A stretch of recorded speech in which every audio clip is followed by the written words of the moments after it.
Everybody, welcome to the webinar today, PCPCH Strategies for Rural or Small Independent Clinics. I just want to share a couple of logistical notes with you before we get started. Let's see, we have a lot of people on the line, so everyone is and will remain on mute throughout the presentation, but we do have a couple of spots where we're going to ask you to weigh in during the presentation and then during Q&A. You can, when we have the question during the presentation, you can type your responses into the questions pane of the GoToWebinar control panel. And then for Q&A, you can submit questions through that same panel there throughout the presentation, so you can submit them in writing, and I'll go ahead and read them to the presenters when Q&A rolls around. But we'd also like to hear from you if you'd be willing to ask your question directly over the phone lines. In order to do that, you need to make sure that you have your audio pin, which is circled on the left-hand side of your screen, entered into your phone. And then when Q&A comes around, if you click the raise hand button, which you'll see a blue arrow pointing to right there, that's what indicates to me that you'd like to ask your question over the telephone line. Again, if I see you haven't entered that audio pin, I can send you a reminder to enter it. But if you go ahead, you can do that now or at any time during the presentation, so that that's just what allows me to unmute your phone line so that you can ask your question. If we have technical problems with that, you can always type your question in, and I'd be happy to read it for the presenter. A little bit about the Patient-Centered Primary Care Institute, which is hosting this webinar today. The Institute launched in 2012 with the support of the Oregon Health Authority and the Northwest Health Foundation, and is managed by Oregon Healthcare Quality Corporation. Together with the experts we partner with, our goal is to get technical assistance out to primary care practices that are working on the patient-centered primary care home or medical home model of care. There are a variety of things available, in particular through our website, including webinars like the one we're doing today. This webinar will be recorded, like all of our other webinars, and available on the website after today's presentation. So we encourage you to visit the site and check out all the things that we have to offer there. Like I mentioned, the Institute aims to help practices achieve recognition as patient-centered primary care homes, or PCPCHs, through the Oregon Health Authority PCPCH program. The PCPCH model is a set of 33 standards organized under 6 core attributes, which you can see on your screen here. You can visit the PCPCH program website at primarycarehome.oregon.gov to learn more. And I am thrilled to introduce our presenter today, Dr. L.J. Fagnan, and some guests from the Oregon Rural Practice-Based Research Network. Prior to joining OHSU, Dr. Fagnan was a general medical officer in the Indian Health Services in Alaska and a family physician in rural Oregon. His practice, which you see a nice photo there on the left, Dune Family Healthcare in Reedsport, Oregon, was founded in 1977 and was one of the 13 model rural practices funded by the Robert Wood Johnson Foundation's Rural Practice Project. In 2002, he was selected to start a practice-based research network at OHSU, which is the Oregon Rural Practice-Based Research Network, which has been an excellent partner to the Institute. ORPRN's network membership includes 170 primary care clinicians and 51 primary care practices, which care for over 250,000 patients and are located in 40 Oregon communities. During the past decade, ORPRN has conducted over 25 projects studying elements of the medical home. So we are in great hands with our presentation today, and I'll go ahead and turn it over to you. Great. I really appreciate being here and getting to introduce you to a couple of the practices that teach us a whole lot about how to do things right. We're going to talk about the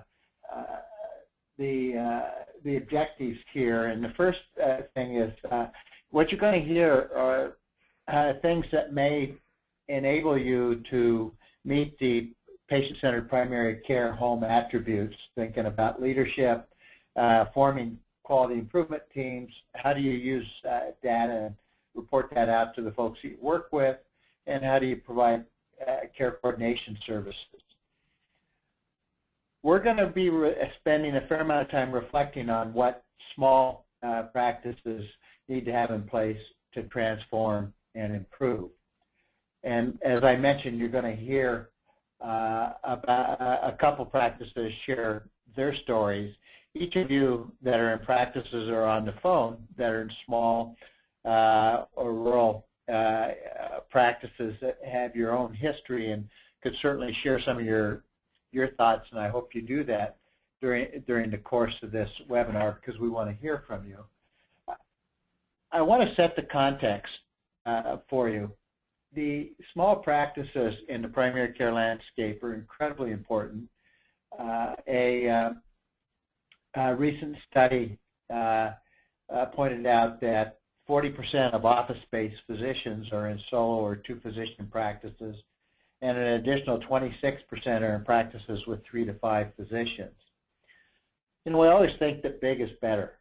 And there's a recent study that came out that called this into question as they compared smaller practices to practices that had 10 to 19 physicians. So practices with 1 to 2 physicians had 33% fewer preventable admissions, and practices with 3 to 9 physicians had 27% fewer. So what do we really know about these small practices? Because much of what's being written up are about innovations that have been implemented in large integrated health systems. Less has been written about these smaller practices that are experiencing transformation. How do we support small practices in the changing and demanding healthcare landscape? So we're going to ask you to reflect on this for a minute. We want to take a poll. This session is designed to be interactive, and so what we're going to get out of this session is what you put into it. So we're asking you a question here, and it's based on an article we're going to share at the end of the webinar. This article was entitled "Small Primary Care Practices Face 4 Hurdles in Becoming Medical Homes." We'd like to have you take a minute to write down what you think one of those hurdles might be, or if you have a couple of hurdles you want to write down about, please write those down. Kate's going to share those with us, and so we want to take about a minute here to have you share your thoughts about that.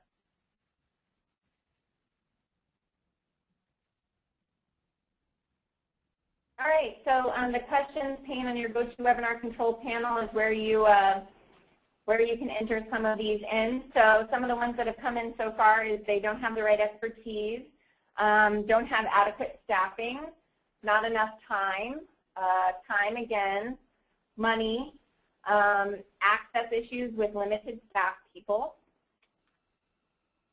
Now let's see, anybody else have thoughts they'd like to share? Working with the local hospital, they're not very responsive. You don't have resources for reporting. You don't have resources to train staff. Don't have trained care managers. No local dentists. No adequate staffing for reporting. After-hours care is difficult.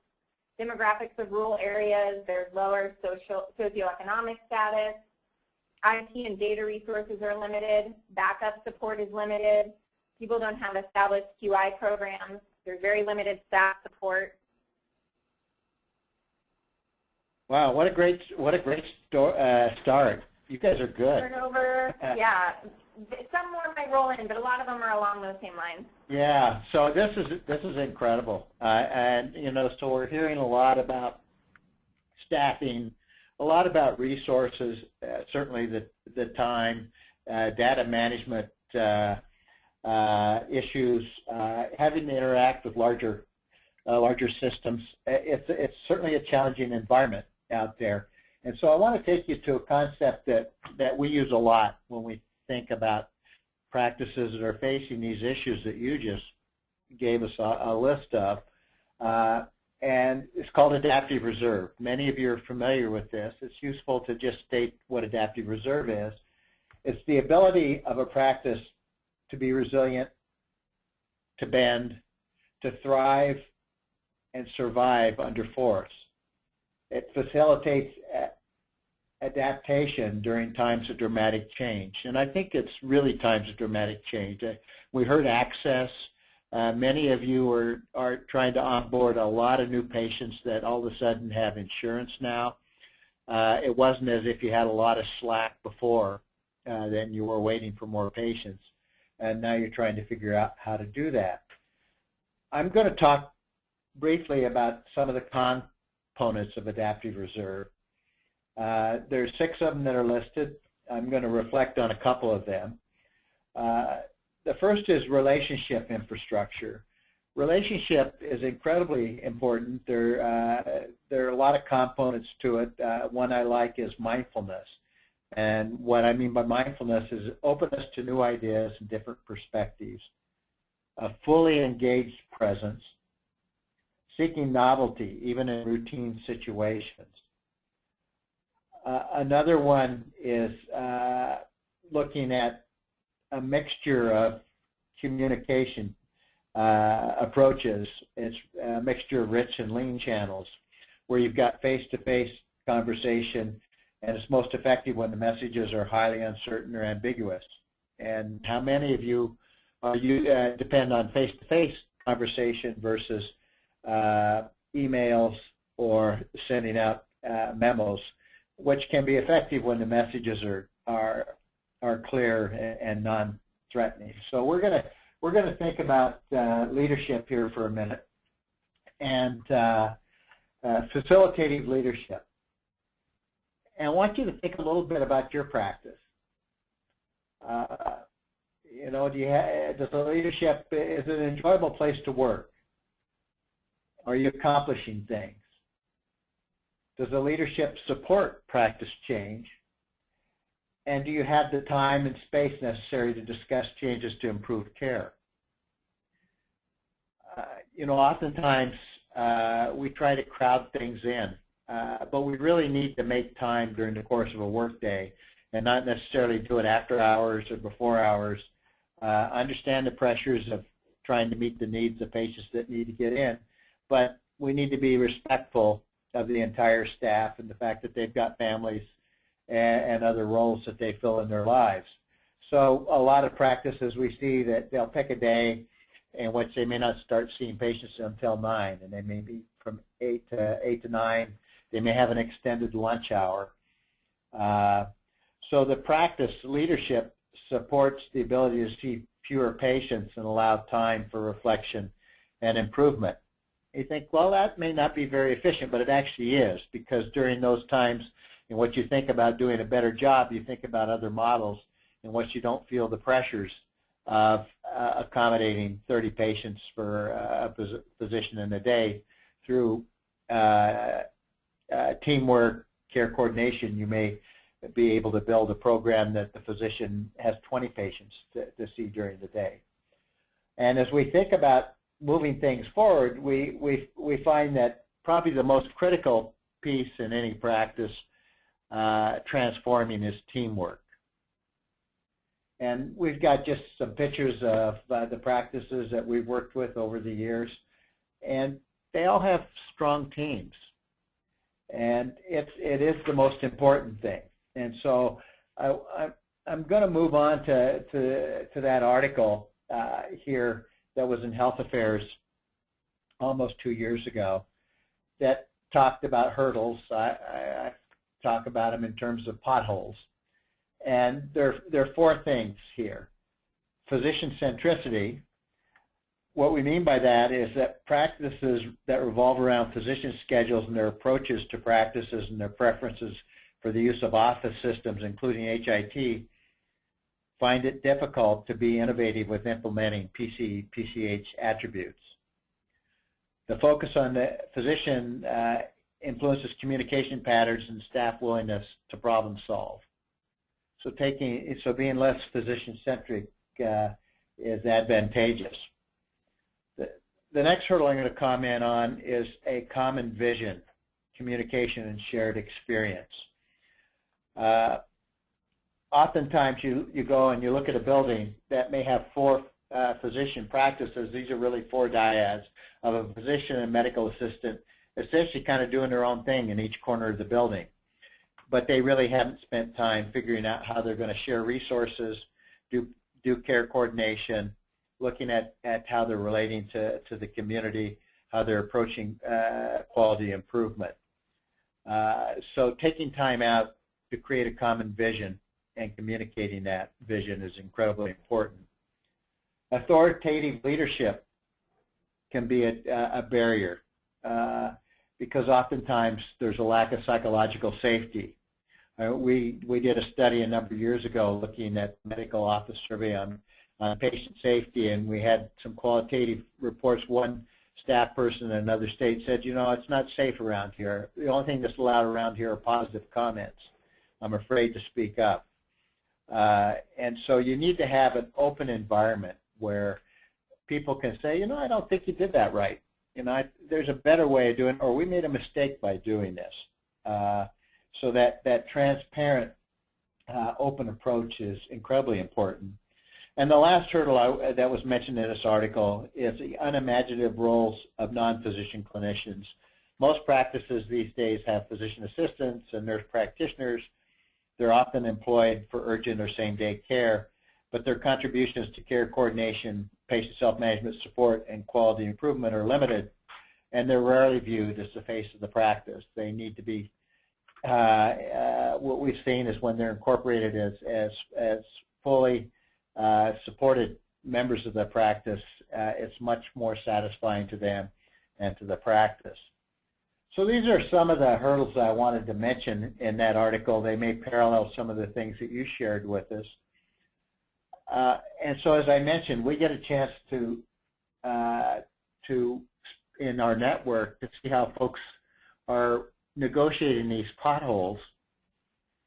And we have asked two of the practices to share their thoughts about practice transformation. And I'd like to turn things over to the Winding Waters Clinic in Enterprise and have Kelly Christman and Liz Powers introduce themselves and their practice.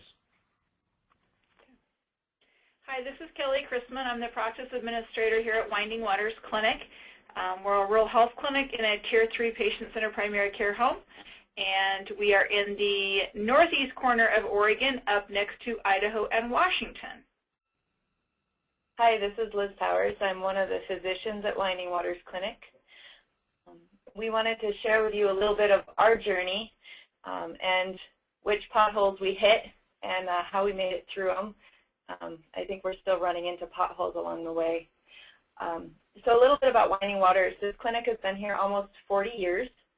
And when the PCPCH concepts first came out, there was sort of an indignant rise from the staff that, you know, we've done this for years. We take care of patients in a very patient-centered way. And then the reality set in, which is that we really had very poor patient access for our community, and providers and staff alike were having a lot of burnout. So we went about this transformation in sort of a few different phases. The first phase was just really a matter of survival. We needed to change something to create better access and to prevent the burnout. And we focused on access in a variety of ways. We allowed for walk-in visits and urgent care. We moved to open access scheduling. We expanded our hours. We created a 24/7 phone call coverage availability so our patients could talk to a physician. We got a patient portal so that patients really could access us in person or on the phone or email all the time. And a big fear was that this is a big shift. This is no longer physician-centric around when the doctors wanted to be in clinic. It was more around the patients and what they needed from us. And the fear was that this was going to open the floodgates and we would be completely overwhelmed. And in reality, it was this paradox that as patients had better access, they felt more safe and there was less demand, and the staff and provider burnout was substantially improved. We found that really when you shared the burden, that meant you could turn off the water spout and it wasn't you all the time, and that made it for a big improvement. So I think that first transition for us was to really enhance access, and that went against that physician centricity, and that was a very positive outcome. The second transformation was a lot harder for us. That was a transition from individual, or even, as LJ was talking to, the dyad-based care to really a team-centered approach with the whole clinic being involved. And we did that in a couple of different ways. We redesigned our clinical space. We moved into a new space designed around team-based care. We utilized an EMR tool instead of paper charts. We designed team lists, including back office and front office staff, and we implemented a care team. And I think we hit all 4 potholes there pretty hard. That was by far our hardest transition. We had about 50% staff turnover during that time, and ended up doing a couple of things. We actually had all staff meetings where we brought in a professional counselor to do some clinic coaching for us. And we really reached out. We were involved in a lot of orphan research projects, and that external support group was amazingly helpful in getting us through that rocky period. We were able to see what other clinics were doing and really transition to a culture of change. I think what got us through that was that focus on why we're here and really being patient-centered. We all had the same passion and the same drive, and when we were able to come together around that, we came out the other end not just stronger, but actually way more invigorated and enthusiastic about what we do and why we do it. And that has persisted. That was a full 5 years ago, and that positive attitude and that culture of change has persisted in so much as our new hires recognize it when they come here to interview, and we've had very minimal staff turnover since then. The only staff turnover we've had has been a beloved retirement of somebody who was here 32 years, and it was her time, and she still comes to visit us. The third stage in our transformation was moving really into quality improvement, both clinical and operational, and we did that in 3 ways. What we found was one of the potholes, not necessarily in that article that LJ mentioned, but certainly as you all typed in, is that we just didn't have the resources. So we went about building those resources. And we taught our staff some skills. We taught them lean quality improvement. We taught them communication with the utilization of team steps and motivational interviewing. We also gave staff and patients alike some tools using staff activation measures, patient activation measures, newest vital sign to look at literacy levels. And we partnered with our county mental health to bring behavioral health coaching into the clinic for our patients and also for our staff. And then we also got ourselves some data to talk about where are we as far as providing quality of care. And seeing those numbers has really been a way to create some strong clinic champions, not physician champions, but clinic champions with the medical assistants and the nurse care manager really gravitating to a piece of the data and wanting to move the dial, if you will, and make things better for our patients and our community. And I think the biggest thing we've found along the way is that management really can't make this happen. It has to be clinical champions, but they do have to have the support of somebody who's paying the bills. Great. Wow. That is really impressive about how you navigated those potholes. Some of them sounded pretty deep. We want you to write questions. Kate, are we getting questions in as we go along here? We're not, but there's Q&A time set aside at the end. So if anyone has questions, they can feel free to send them to me before that, but none have come in so far. Thanks, Kate. So as you hear what Liz and Kelly have kind of shared, write down your questions for them. About how did they go about building resources and and creating really a staff that is problem solving. And so write down those questions because we really want to dive deeper into this. And so we're going to get a chance to travel a little bit more to the Gorge here and hear from Kristen Dillon with the Columbia Gorge Family Medicine group, and have Kristen talk about what it's been like for she and her practice. Hi, LJ. Thanks. This is Kristen Dillon. I'm a family physician at Columbia Gorge Family Medicine, which is a privately owned family medicine clinic here in Hood River.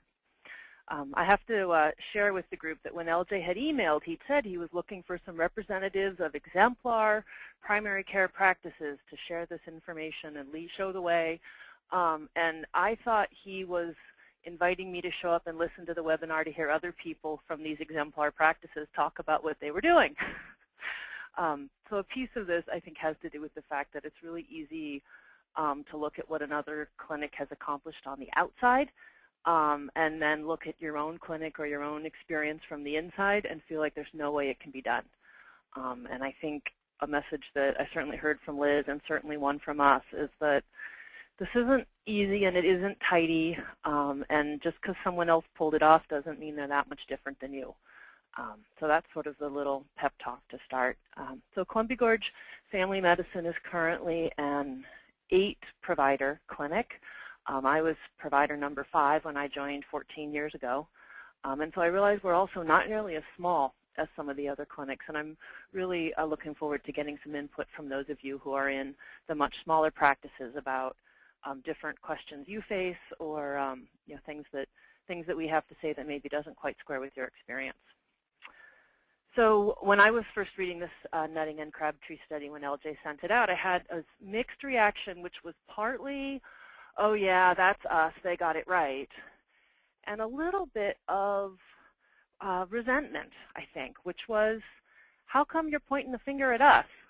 In many ways, I think the factors that they're describing in their paper are very rational adaptations to the history of medicine and family medicine as a profession, to the way that physicians and professionals are trained, and honestly to the healthcare system in which we sit and the way we respond to that.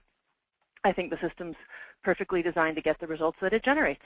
And we're in a system that really values episodic care, procedural, and hands-on care, as well as setting up some really interesting dynamics around payment and professional recognition and residency training slots and public pension.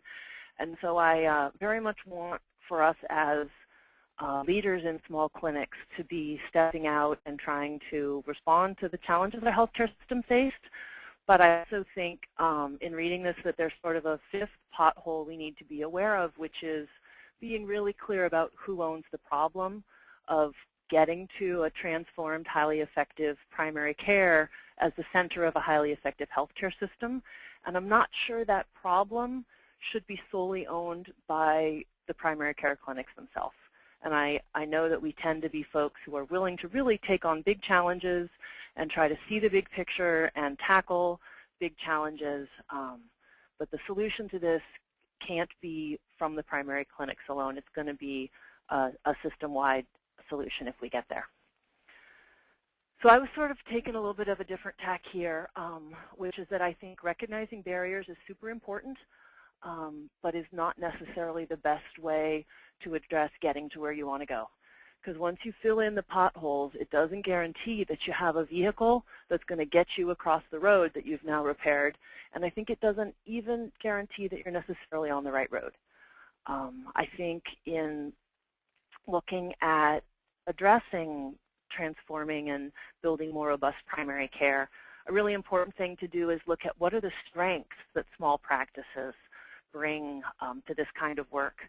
And then later on, I know a question that we've really struggled with is, are we on the right road? And to the degree that practice transformation is really multiple streams of parallel change, are these all really things that we're willing to sign up for?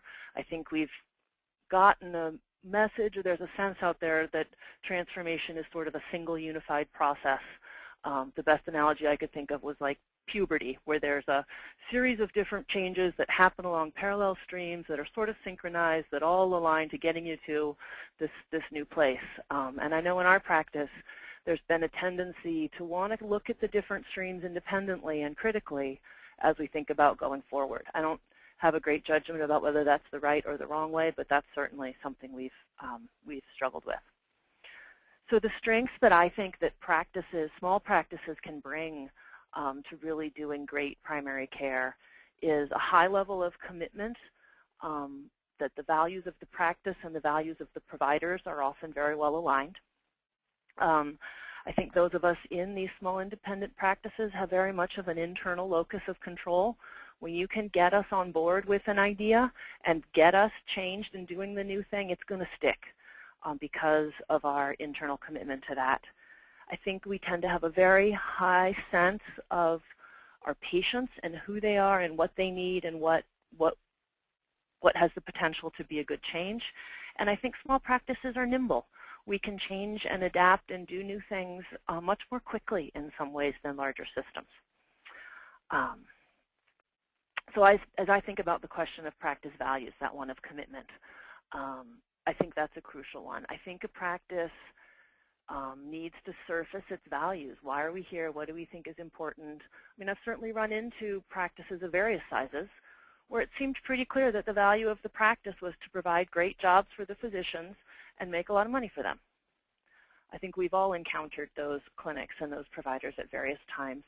And I think a practice that's grounded in that sense of values is not a candidate for transformation and is really not in a place to do what we're talking about doing here.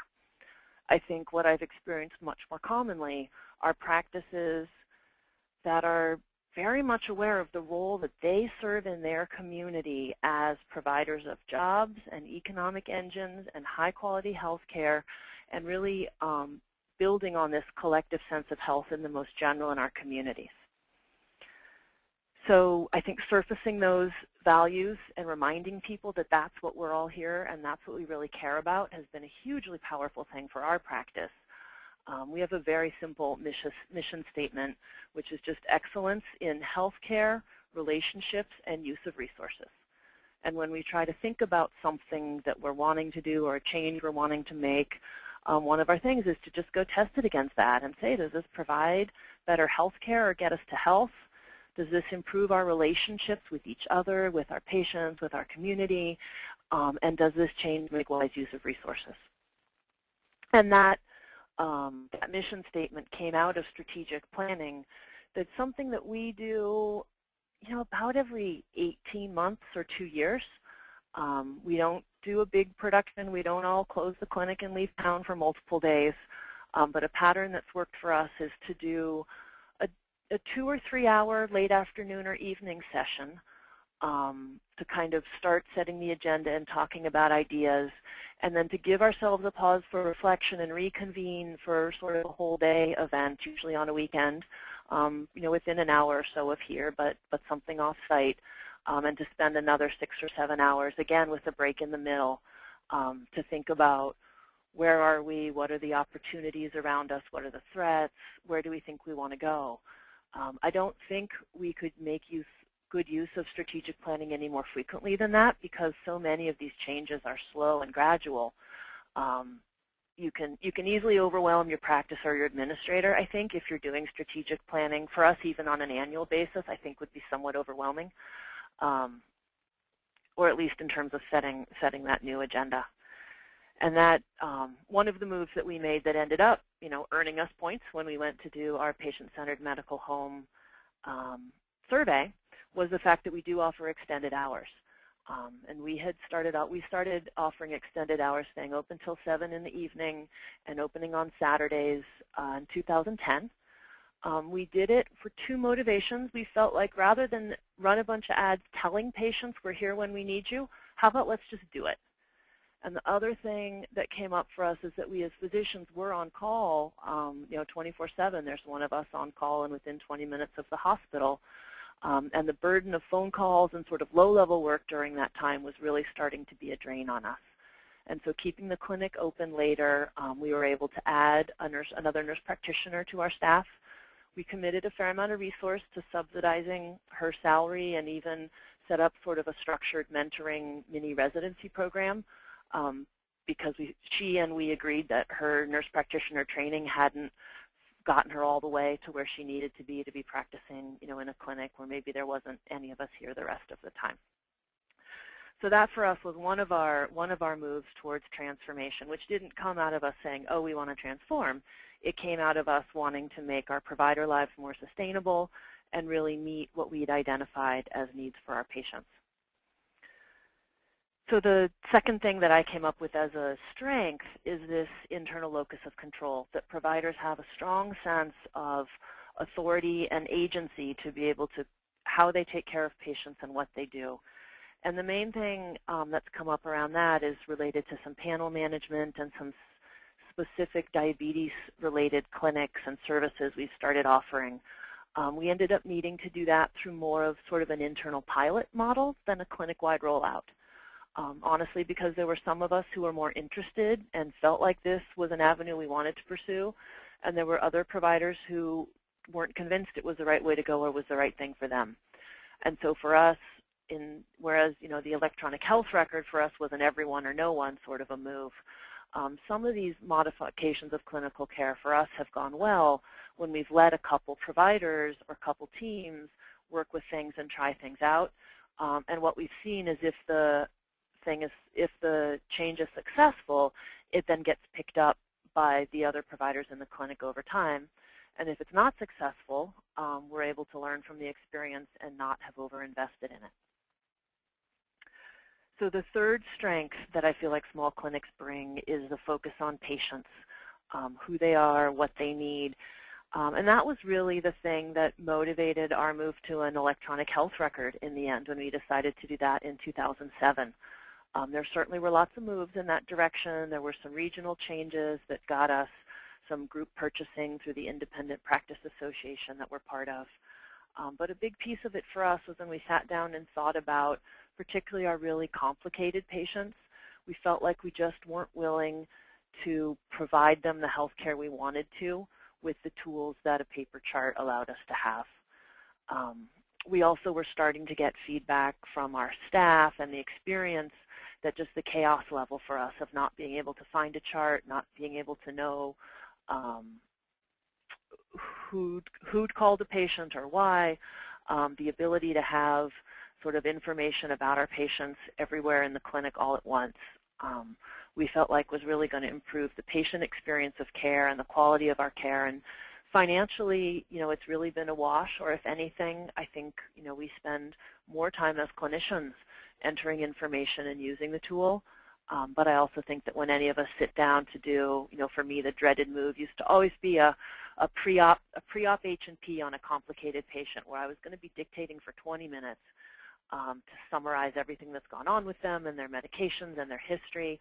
And now with the electronic health record, where we've compiled that information over time, I can generate a really nice summary and description of my patient's background and needs and care without nearly the amount of effort that it would have taken beforehand.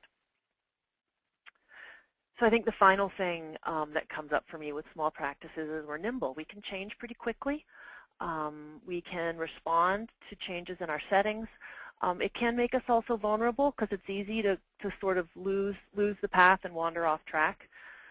So for us, in part because our practice has very much of sort of a collective governance model, our owner physicians meet twice a month for an hour to an hour and a half. Over time, that used to be actually honestly a weekly meeting, and one of the things we realized is we were leaving out our mid-level providers in doing that because we were addressing business and policy issues, but we also were getting into management and operations. And so we've gone to also having one time a month in the morning where all of the clinicians and the practice administrator all meet together and trying to move questions about clinic operations, clinical care, care improvement to that venue so that all the providers are involved, not just the ones who are shareholders in the clinic. The interesting story I had for that, I think it wasn't one of the complicated adaptive challenges that LJ was describing, but I remember when the phase 2 of the H1N1 epidemic was coming in late 2009. And because of our relatively small size, we were able to put our heads together and say, okay, we need to be able to communicate with patients in a new way. Our practice administrator went to Google, set up a quick web page. We could post, here's our supply of vaccine. Here's when you can come by and get it. Oops, it's all gone. Check again in 2 days. So we were able to get a communication, really low-tech communication structure set up pretty quickly. And then we also, checked the bank account, make sure we had the money for payroll, and quick reached out and got a semi-retired nurse to come back with us for a period of time. just so that we had the staff to be running these big shot clinics and getting a lot of vaccine out, and then also staffing up to provide the urgent care. And I remember talking to a colleague who works in a large hospital-owned clinic, and sort of asking him, so what did you guys do for H1N1? And this was kind of as things were tailing off, and he said, we're still talking about what we're going to do. So that's the one thing. I think it can be easy as small clinics to feel like we're vulnerable or fragile, but I think there also is a nimbleness that allows us to be responsive when we give ourselves permission to do that, and also build a management team where we bring in the expertise of our receptionists and understanding what they do, and our medical assistants and our care managers and our billing staff. For us, several of the things we've done, the EMR and the move to a new building, have caused us to also create a third, sort of a standing monthly meeting, which is an operations team, which include clinicians and administrator, but also then brings in people from all sectors of the clinic, understanding that they all have special expertise in how the clinic runs and how to solve problems, and we need to be sure to be tapping those people to get where we want to go. So I think I did raise that question, but it doesn't look like we're going to have time to address it, which for me is just being really thoughtful about this road to transformation that's been laid out for us, the various streams and the goals of it, which I think seem quite laudable, and just, I think as clinics, giving ourselves permission to think about the elements that are being spread as key, and making sure that those elements applied in our own clinics are going to get us to that shared goal that we see, which is really high-quality primary care that sits at the center of a transformed healthcare system. So thanks. Great. So thanks, Kristen, Kelly, and Liz, for sharing some of the strategies that you've employed in your practices. And we really want to hear from the participants on the call. We've got 54, 55 of you out there, so we'd like to kind of hear what you're thinking. So Kate, have we gotten any responses? So we've gotten some questions in through the typed questions. Again, if you want to ask your question, be a brave soul, and ask it over the phone line, you can raise your hand. Make sure you've entered your audio pin, and then I will unmute your line, and you can ask your question. But in the meantime, we've had a couple written in, which you can do that as well if you feel more comfortable.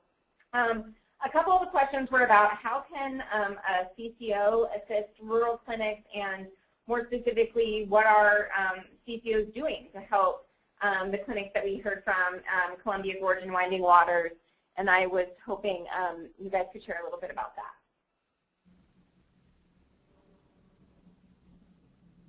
This is Kristen. I can jump in on that a little bit. I know one thing that's happening here, and it's a direct response to our practice experience with the Rural Practice Research Network, is that we sort of pushed back on a move to, we need to get a bunch of people out of the clinics coming to all these meetings. Some of that has to do with some work that we're doing regionally on integrating behavioral health in primary care, which is not something that our clinics done. And we were able to push back and say, no, if you want the change to happen in the clinic, the work needs to get done in the clinics. And so our CCO is actually contracting with some outside, academic experts, but also with the Rural Practice Research Network to use their practice facilitation model to actually get staff people with expertise, both in integrated care, but even more in change management and understanding team roles and project management out into each of the individual clinics that's trying to do the work, so that we have that support in the clinic to try to get there and make the projects be successful. So this is Liz. I guess I would like to circle back to one of the things that Kristen said, which is that this sort of transformation can't happen in social isolation. And so the transformations that happen within the primary care home have to be supported by the larger system. What do I mean by that? I mean that even though we have done lots of positive work as far as team-based care and improving access and moving forward in quality. In order to support that, there are many pieces that aren't currently supported financially. So the care team that I mentioned is something that's not currently reimbursable. Our CCO is giving us a per member per month fee, and that helps, but it's not enough to support the cost. It's also not enough to support the cost of the EHR and the data needs to really give us the tools that we need to continue to move forward from a quality standpoint.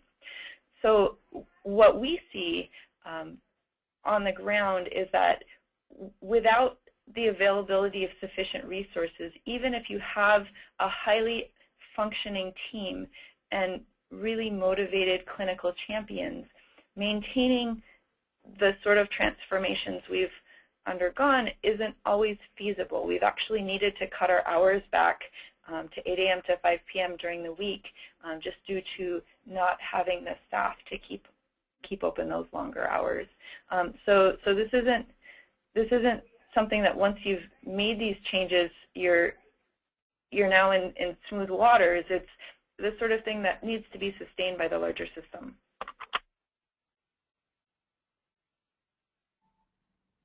Great. Let's see. If there was nothing else on there, you can keep your questions coming in through the control panel. But one of the other questions was that one of you mentioned staff activation or engagement measures, or somehow how you measured staff engagement and satisfaction, or dealing with change. Can either of you talk about how you've maybe done that?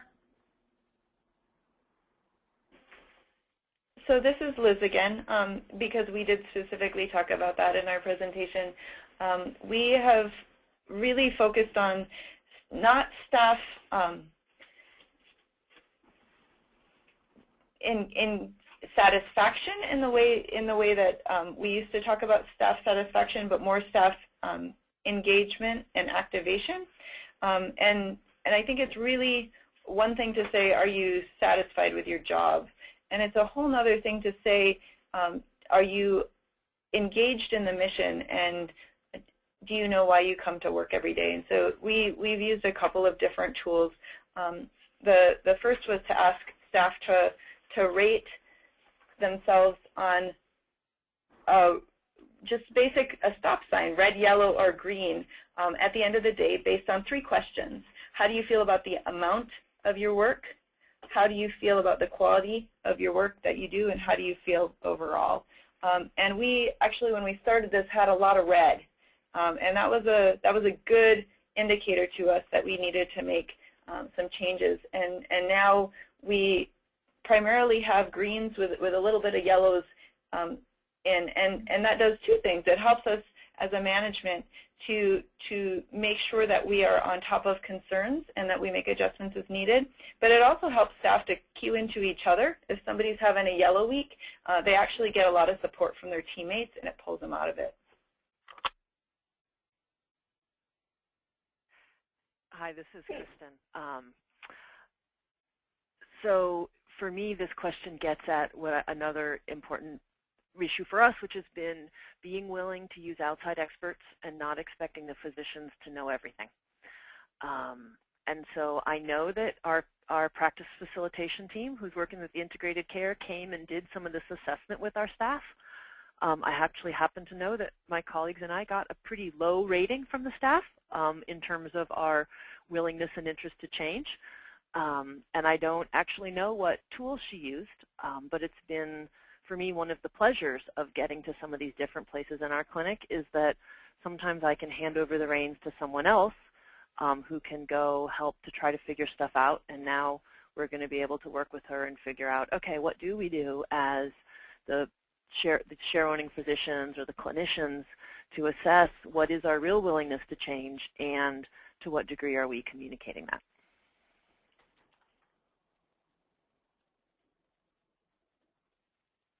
Great. All right. There's another great question. Can you talk about how you've included patients or other community input into your transformation work, and how has that helped you and what's that been like? Hi, this is Kelly at Winding Waters. Actually it's been about 3 years ago, we thought that we should ask the patients what they thought about our transformation and how things were going. And we came up with a patient advisory council. The original council had 10 members. 5 were picked, if you will, by the physicians or the clinicians of the clinic. 5 was a self-selection. We put a little notice up in the waiting room that said, if you're interested in being part of our patient advisory council, please submit your name. There was no screening. We took everyone that showed interest. We meet 1 time per month. Again, we've met almost for 3 years now. 1 time per month, and I feed them lunch. We took the first about 9 months just getting everybody familiar with the acronyms, what patient-centered primary care home, transformation, what all the jargon was that we talked about. And then we've really moved beyond that. Anything that we want to adopt, if you will, as a change in delivery to services to patients goes through our patient advisory council first. We also have one of our members that sits on our internal quality improvement committee. So she actually sees all of the behind the scenes, if you will, work that goes into process change and workflow mapping and all that sort of thing. So we've really integrated them into every phase of everything we do in the clinic. And it's been very, very rewarding. And I think that they all have a new understanding and appreciation of what it goes into delivering services. And another thing they identified was being better prepared for their medical visits. So they came up with what they call a cheat sheet. And it's a little padded thing that lays in the waiting room, and it has some specific questions on it that patients pick up. They can fill it out, they can write on it, they can do it, whatever they want with it, and they take it into the visit with them. So they've really come up with some real concrete tools that all of our patients have benefited from.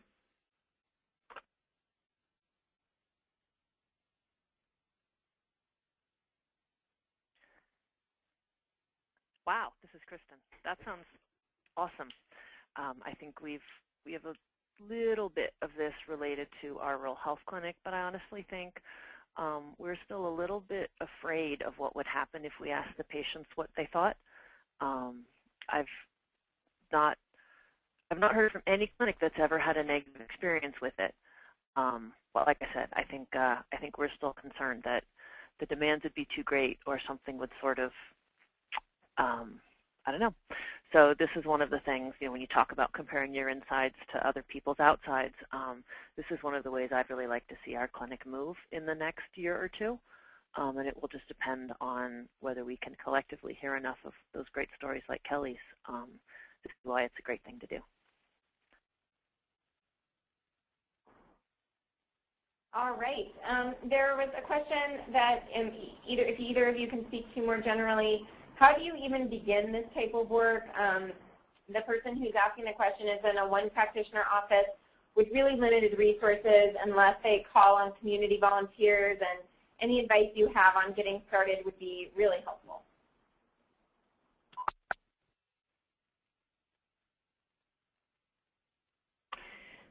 So this is Liz. I would say where you start really depends on the need within the practice and within the community. And I think there are lots of creative ways to think about making these transformations happen. And some of them are actually easier when you're in a single practitioner's office.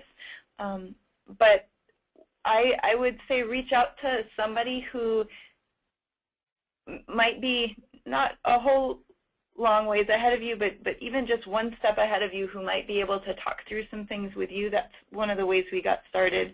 And LJ, I hope you will put out our contact information so that anybody on this call who wants to get in touch with me or with Kelly, we're happy to help you through some of that. Yeah, we need to do that. I realized that was one thing I needed to add at the end, and didn't do that. So Kate, can we do that, you know, when we finish up here? Yeah, I think actually the next slide has some contact information on it, so we'll put that up. Beautiful. Yeah, it is in there.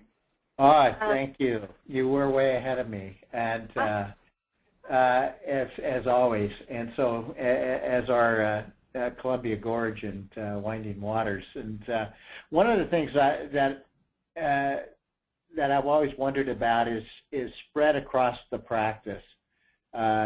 Kind of the shared values or highly aligned values. How do you make that happen? Because it, you know, I always kind of think that not everybody's on board. And what do you do to create an environment where people feel that that they're sharing in this?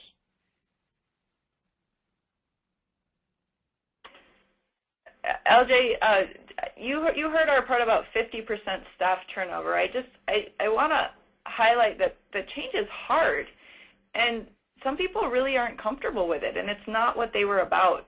They were wanting a standard job that's not going to change and not going to move, and healthcare is probably not the right place for them to be right now. And sorting through some of that was hard for us.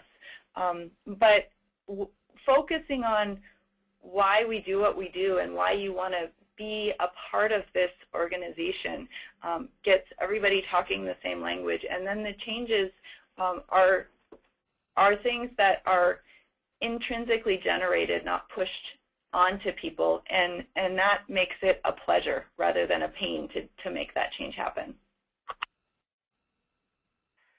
Yeah, your question, LJ, gets at that, you know, Peter Drucker quote about culture eats strategy for breakfast.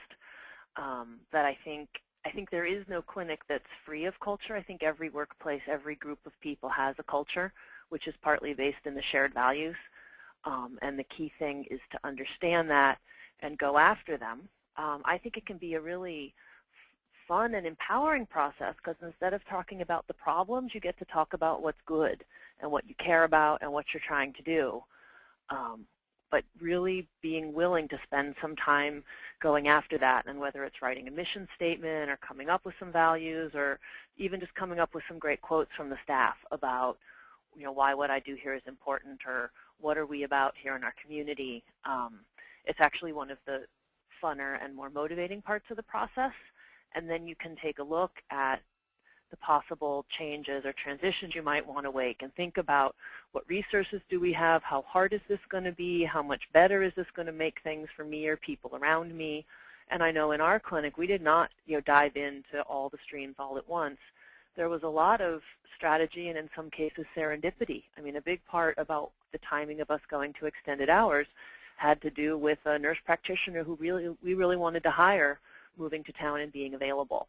And so I think understanding that you've got a culture and you want to figure out what it is, and then try as much as possible to align people around the most positive and community-oriented of your values, and then use that as your starting place to do really some intelligent tinkering, which is, given our values, given where we want to go, what can we do with what we have lying around, and the strengths that we bring to this work. Wow, awesome. Sorry, this is Kate, and since we're about 1 minute to 1, I wanted to thank everybody for joining the webinar today. And there were a couple of people who had kind of individual questions that I said I would connect with either of the presenters after the webinar, and I will do that via email. Was there anything else before we sign off? No, yeah, this is LJ. So these are really inspiring stories, and I know many of you that are on the call have got your stories to share too. But one of the things that I think is useful for this whole practice transformation is for you as a practice to spend some time in storytelling that accentuates where you want to go. And so hearing stories from Kelly and Liz and Kristen today was very empowering. So thank you for sharing that. Yeah, thanks everybody. And the recording of the webinar and the slides will be posted to the Institute website later today. You'll be able to grab these email addresses from that as well, because I know you can't click them in the presentation. But you will be able to do that from a PDF later. And please take the webinar survey that will come up after the webinar closes out. And thank you so much to everybody for joining us today. Bye.